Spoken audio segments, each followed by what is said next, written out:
want to start listening to Indian classical music, any good places to start from? Well, I could do a 2 hour live stream on Indian classical music. So, Indian classical music is the world's oldest musical tradition. It's an incredibly profound and rich musical tradition, the greatest musical tradition the world has ever seen. And most Indians don't know about it. So, that's why we get this question, and I'm glad we get this question. So when it comes to Indian classical music, you have various instruments. For example, you have the flute, you have the sitar, you have the sarod, you have the tabla, and of course you have vocal music, which is singing.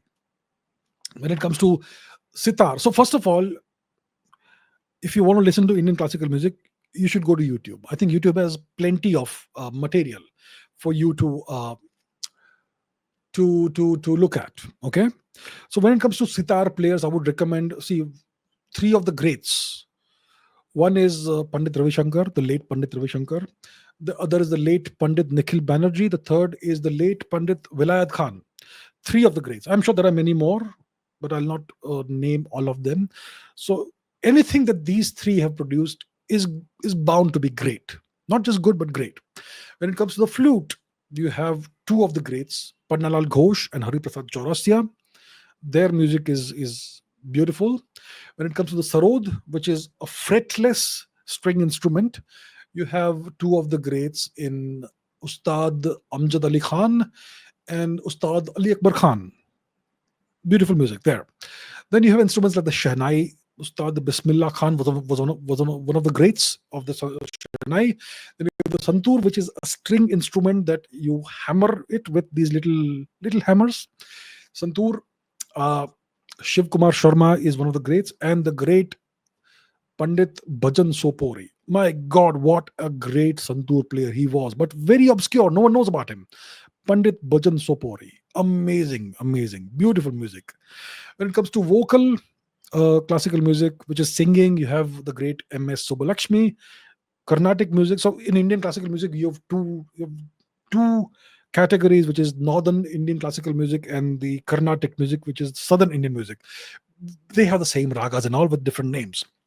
So M.S. Subbulakshmi was one of the great vocalists. You have Pandit Bhimsen Joshi, one of the great vocalists. Also people like Pandit Jashraj, Kishori Amonkar. If you like the Khayal style, then you have Rajan Sajan Mishra. If you like the Drupad style of singing, which is one of the oldest primordial forms of vocal singing, then you have the Dagger brothers, two generations of Dagger brothers, Dagger Bandhu, they say, uh, two generations of them, and so on. So there's so much to peruse, and then there's also you have to understand what a raga is, because Indian classical music is raga based. A raga in standard guitar playing, you have scales, which is just the sa re ga ma pa dha ni sa and up and down, and you can have other scales with other notes beyond the major notes. You have minor notes, flat notes, and augmented notes, and sharp notes, and so on and so forth. That various scales exist. Okay, mixolydian scale and all that. But a raga is more than a scale. A raga has an ascending scale and a descending scale. It has a major note, a dominant note, and a subdominant note. It also has drone notes, and in a raga, the ascending and descending scales can be different. So there are many ragas that depend on the time of the day. You have morning ragas, afternoon ragas, evening ragas, ragas, dawn yagas, night ragas, and all. You also have seasonal ragas like rainy season and all that. So Malhar is a rainy season raga. Raga Vibhas, Raga Bhairav are dawn ragas. Raga Jait, Raga Marva are dusk ragas, and so on. So much more. And then it's a whole system. So if you like happy ragas, I would say listen to Raga Pahari, very happy. It's a pentatonic raga, 5 notes and so on. So there's a lot to say. So these are some of the recommendations I can give you. Check it out, and good luck on your journey. I wish more people would listen to Indian classical music. Beautiful, absolutely beautiful.